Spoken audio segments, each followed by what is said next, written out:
grows as new legislation takes effect in Kansas.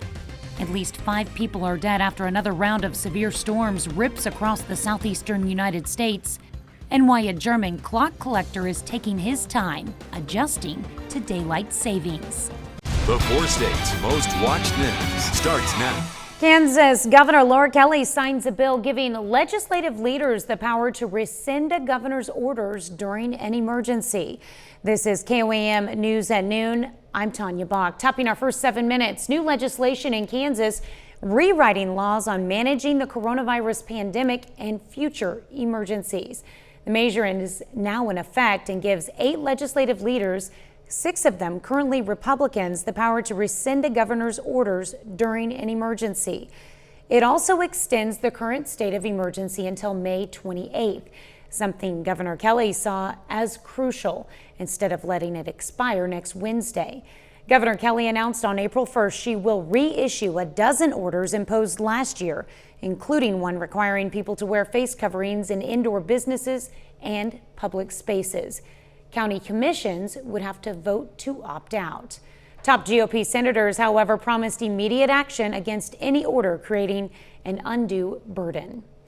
The CDC cautions people not to jump to conclusions after the recent death of a 68-year-old woman in northeast Kansas. As Greg Payne reports, her family blames her recent vaccination and openly wrote about it in her obituary. Right up there at the bar. She liked to be close to the cash register. John Dove, the owner of Dove's Nest, says 68-year-old Jeannie Evans was a regular at the restaurant. Just 68 years old. She was a fireball, man. Yesterday, Evans, a former Effingham City Council member and beloved local store clerk, passed away. I think because everybody did know Jeannie and a lot of people grew up with her, yesterday was kind of a solemn day for everybody. You know, everybody that passed through the doors here yesterday spoke of her. Even today, customers are coming in, you know, asking if we've heard anything more about what happened to her. And Evans' obituary says she died at Stormont Vale Hospital from a reaction to the COVID vaccine.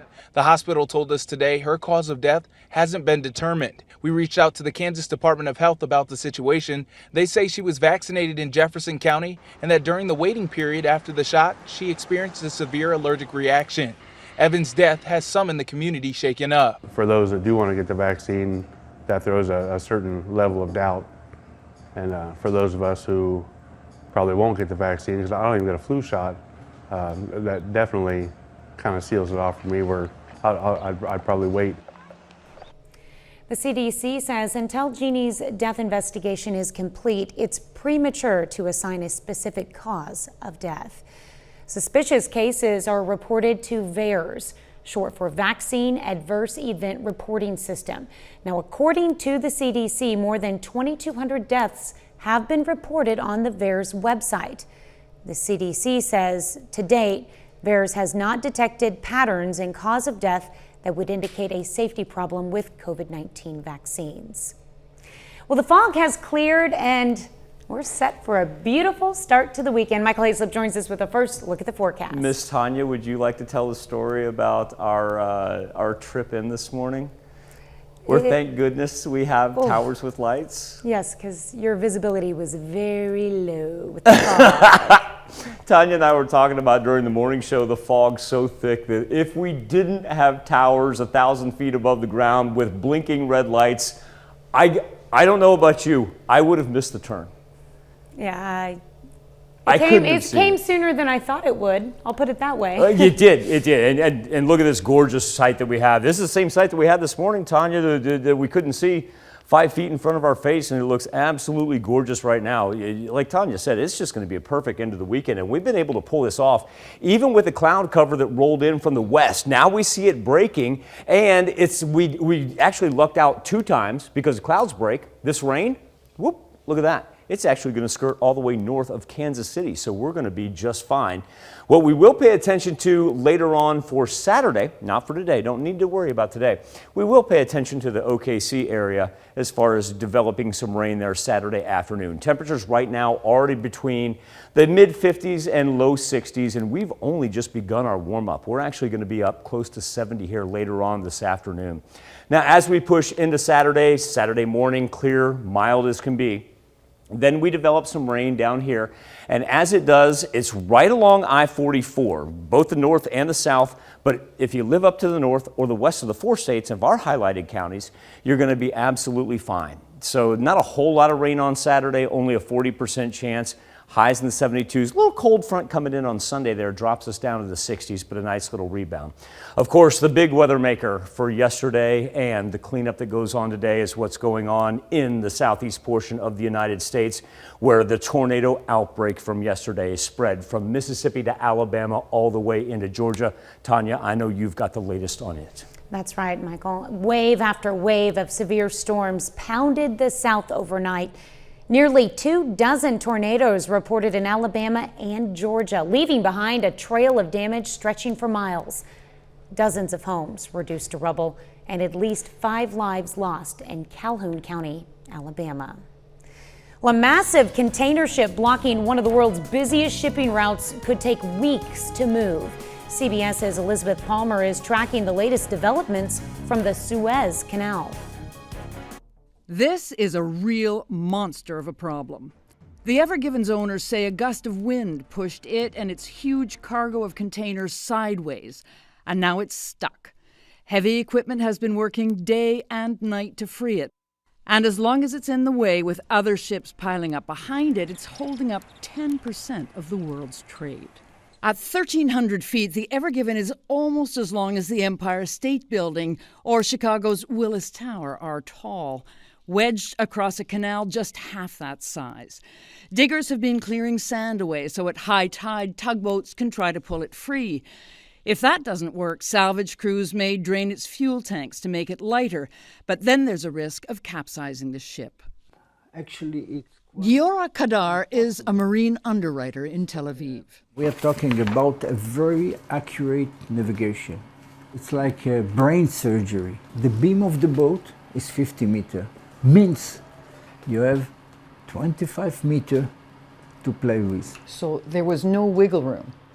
No, not at all. The Ever Given blockage creates a dilemma for ships. Wait and hope that it's refloated fast, maybe by unloading some of those containers, or go the very long way round. Around Madagascar, South Africa, and all the way to Europe. Yeah. Long way to go. It could mean a serious slowdown in goods moving to Europe and the U.S. in a system already under strain from the pandemic. Elizabeth Palmer, CBS News in Tel Aviv. What a mess. That's a look at today's top stories and weather in our first 7 minutes. Up next on KOAM News at noon. Changing our clocks twice a year to spring forward or fall back can be a bit of a hassle. But imagine the chore it is for someone who has 365 clocks.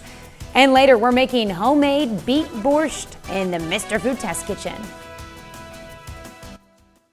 The time jumps ahead an hour in Europe this weekend, and we all know changing clocks can be a bit of a hassle. But imagine what a job it is for a clock collector who has hundreds to shift. CBS's Tina Kraus takes us to Munich, Germany for the story. 74-year-old Werner Steckbart never seems to have enough hands. Gern meine Putz vernehmen, weil es ist dringend. I once tried to get a cleaner to dust my clocks, he says, but they took one look at all these and said no. The German clock collector has 365 unique timepieces, ticking inside his tiny apartment in Munich. Also meine Uhren sind erstmal meine Lieblinge. He says, my clocks are the love of my life. I love them above all else. That's why he's not dreading this weekend's time change in Europe, when all of these clocks jump ahead an hour. Da habe ich dann Uhrenpartys gemacht.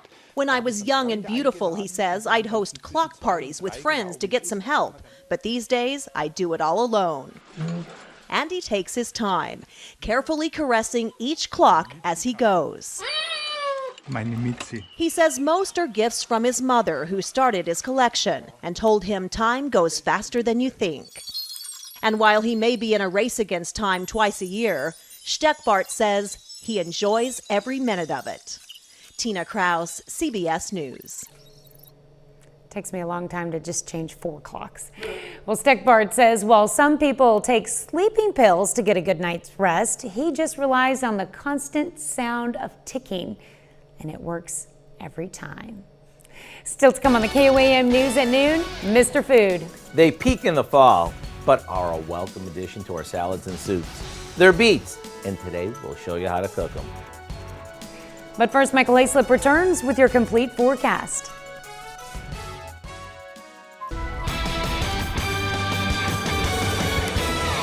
After what was a little bit of a treacherous Friday morning trip, we're now locked in for what's going to be a gorgeous afternoon and evening time across the 4 states. Take a look at our current conditions outside Television City, sitting at 61 degrees, and really the warm-up has only just begun. At one point in time this morning, that humidity was sitting at 96%, a result of all that fog, and now we've been able to taper that off down below 60%. 61 in Joplin, 59 in Independence, 57 in Fort Scott. Still a little bit cooler up to the north right here, where we're still riding the mid-50s in Nevada and Iola, but dip down here, we're already seeing the 60s begin to emerge thanks in part to our southerly winds. Now, before we talk winds, let's also talk what we've got headed into the weekend, as our flood warning up by Taborville, Missouri for the Osage River still lasts all the way until Monday morning. Positive aspect on the west side of the Osage River, we've been able to lift that for Vernon County, Missouri. All this rain that we had that was in central Kansas has now moved its way into Nebraska. It's actually going to push all the way north of Kansas City. Whole bunch of high pressure down below it. It's going to be absolutely perfect. And light cloud cover that really broke up, and it broke up quick. Let that sun burn off that fog ASAP. Of course, we covered earlier the tornado outbreak that they had for a combination of 3 states. It ranged from Mississippi through Alabama and then into Georgia right there. There are 5 fatalities recorded, and it's going to be a long cleanup for them because we're far from over. As a matter of fact, when we talk about what we have transpiring here for over the weekend, let's go ahead to the severe thunderstorm risk map. This is Saturday into Sunday. And once again, that elevated threat area encompasses Arkansas. It does skirt our northern counties of Mississippi and Alabama right there, and then into Tennessee. But even those 3 states that were affected by yesterday's tornado outbreak, they still see themselves in the low category. So it's going to be a long, long time before they have a chance to really have a legitimate cleanup effort. And so we're thinking about them. As far as our thunderstorm activity, and it's really going to be more showers than thunderstorms. We stay in this minimal level. We're going to see it kind of grow exponentially when you get on the east side of the Ozarks through central Arkansas and then to the Boot Heel. But that's not going to be until Saturday afternoon and evening. Biggest thing for this afternoon is going to be the winds. Really picking up out to the west right now. Look at Wichita and Salina up to 31, 26 miles per hour. And then we see it kind of grow right here. It kind of tapers off as you work off to the east. And one thing that it's going to do, feed us some warmer temperatures. We're going to be able to make it up into the high 60s, low 70s later today, and very, very mild temperatures overnight. Now, I'm going to get out of the way here because I want to focus on 2 things. Number one, I want to focus on what comes out of central Oklahoma. We'll watch it develop here on Saturday afternoon. It's going to be light for us, but look at central Arkansas up through the Boot Heel. So if you have weekend plans, that's what I want you to concentrate on. Not so much as far as what we're going to see here, but look at that beginning to blow up. Ours are going to be right along I-44 with the severe thunderstorm activity staying off to the east of the Ozarks. Now, after that blows through, our 7-day forecast is going to have us temperatures that are going to have 70s today and tomorrow. Cold front blows in on the backside on Sunday, but then look at that. Nice little rebound. We start next week with plenty of sunshine and highs around 70 degrees. We'd like to take this time to honor today's 4-state hero, Corporal Robreno Gomez of the United States Marine Corps and a native of Coffeyville, Kansas, who served tours in both Japan and Iraq in 2005 and 2006. To Corporal Gomez, we thank you, this afternoon's 4-state hero. Ever heard of borscht? It's an Eastern European favorite that's made with beets, giving it a beautiful red color and delicious flavor. Howard shows us how to make his homemade beet borscht in the Mr. Food Test Kitchen.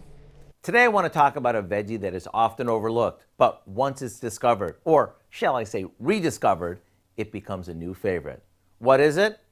It's beets. Let me show you how to cook them. I start by cutting off the tops and trimming the bottoms and placing the bulbs in a pot of water. To that, I add some vinegar, a good amount of sugar, and a bit of salt. After it comes to a boil, I'll let it simmer for about a half an hour or so until the beets are tender. After removing them and letting them cool slightly, I peel them with a knife. And as you can see, it's a good idea to wear gloves so your fingers don't turn beet red. Now we can slice or dice them and serve them on our salads. Or we can cut them into strips and add them back into the sweet and tangy broth that we cooked them in. And after this cools, we end up with a chilled soup that's surprisingly refreshing. Maybe serve this with a boiled potato, some chopped cucumbers and onions, and a dollop of sour cream. One spoonful of this old world classic, and you'll know why this recipe has stood the test of time. To get the recipe for our homemade beet borscht, all you have to do is visit our website. I'm Howard in the Mr. Food Test Kitchen, where today we found an unbeatable way for you to say, ooh, it's so good. Unbeatable. I love it. You can find this recipe along with a lot more good food from the Mr. Food Test Kitchen online. Just go to our website at KOAMnewsnow.com. Here's a look at our 4-state market prices.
Gorgeous Friday afternoon as we wrap up our work week and head into the weekend with temperatures up in the 70s. Now we see that rain on Saturday. Well, don't worry about that for the morning. Not going to appear till the late afternoon, and it's just going to ride I-44. Majority of the 4-state stays dry, chilly on Sunday, down into the low 60s. Mr. Quick? Well, here's what's coming up at 5. There's limited data on the COVID vaccine in pregnant and breastfeeding women. Now the largest study to date shows big potential benefits for moms and their babies. That's in Health Watch. Plus, from COVID vaccination cards to SAT prep scams, we're going to check out the latest warnings from the Better Business Bureau and how airlines are joining the push to get more Americans vaccinated. Hope you join us for those stories. A lot more, of course. It's coming up on KOAM News at 5. Tanya. All right. Sounds like we've got a lot going on. Thanks, Dal. Thanks for joining us for KOAM News at Noon. We'll see you right back here at 5 o'clock.